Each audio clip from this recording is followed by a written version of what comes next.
Okay, good evening, everyone.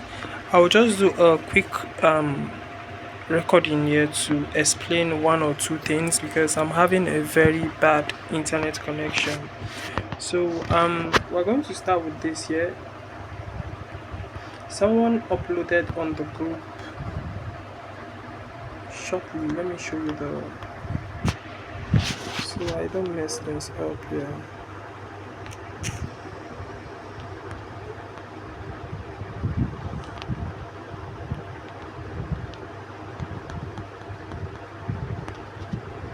Yeah, so somebody, this guy here, what's the name again? He dropped this setup on cow USDT, and I just want to make something clear here based on his setup.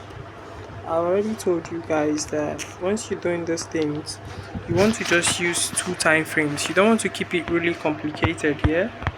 So just keep it really simple so you understand.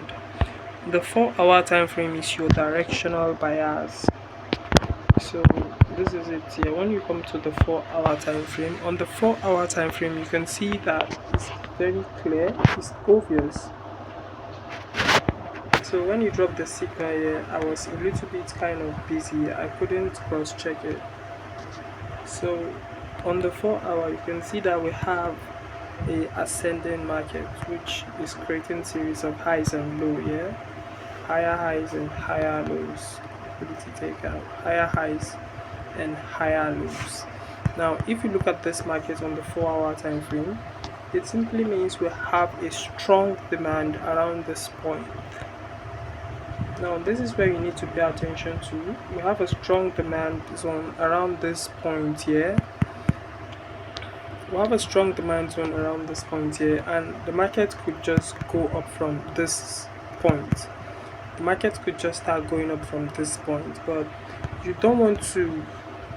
Your 4 hour time frame should be your directional bias, you seeing what is happening in the market, but you don't take entry judgments from the 4 hour time frame. You want to use it to know exactly where you are in the market and how to take entries using the 4 hour time frame. So what you should do here is from the 4 hour time frame, you know where you are. In this point, you know that you are in a demand zone. Now a demand zone does not mean you just, when you get to your demand zone on the 4 hour, you don't just buy from your demand zone. When you get to the 4 hour time frame, you don't just buy to your demand zone, you scale down to your 5 minute time frame to check for volume. You go to your 5 minute time frame to check for volume going to the upside. So let's go to the 5 minutes here.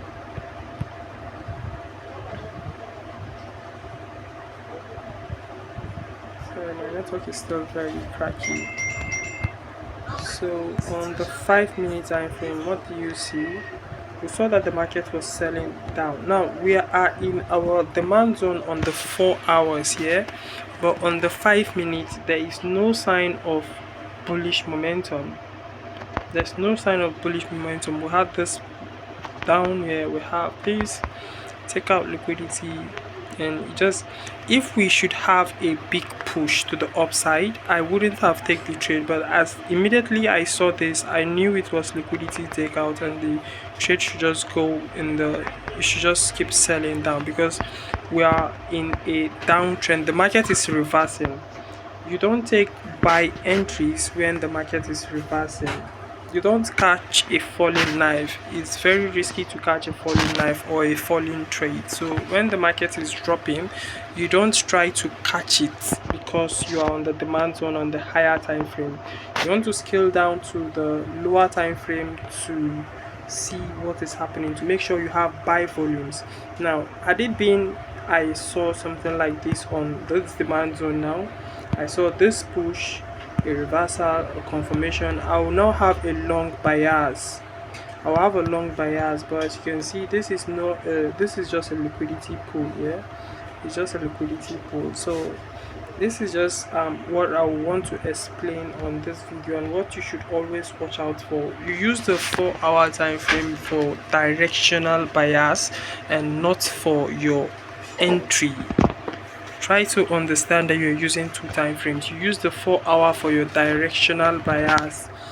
You can be on a demand zone on the 4 hours, and you don't take entry till when you have a confirmation of boost, to when you have a confirmation of buying pressure or buying volume coming into the market. So let's just see another pair. Let's try to analyze something else. So this one here let's go to the 4 hours as well and see what's happening. Now if you see this trade here on the 4-hour time frame, working with what's currently happening, you can see that the market is declining. So you can see that the market is declining. When you have a declining market, you don't try to catch it to the upside. You just want to follow along what the market is doing. So at this point here, we have a declining market. There was just a little liquidity push. Now, since I'm aware of what the market is doing on the 4-hour time frame here, I would rather just flow along with what the market is doing on the 5-minute as well. So coming to the 5-minute time frame here. Now the 5-minute is what you use for your entry bias. And if the structures are not really clear enough, you just let it go. So on the 5-minute, what do we have here? We have this push, we have this trace over here, we have this push here, and we have the market came back to take it out. So if you notice, what happened here was a liquidity grab. And this is just how you flow along with all of your trades. This is just how you flow along with all of your trades to understand what is happening. So if I were to take this trade right now, I was busy today. I couldn't give out a good amount of signals. I'll be taking this one like this.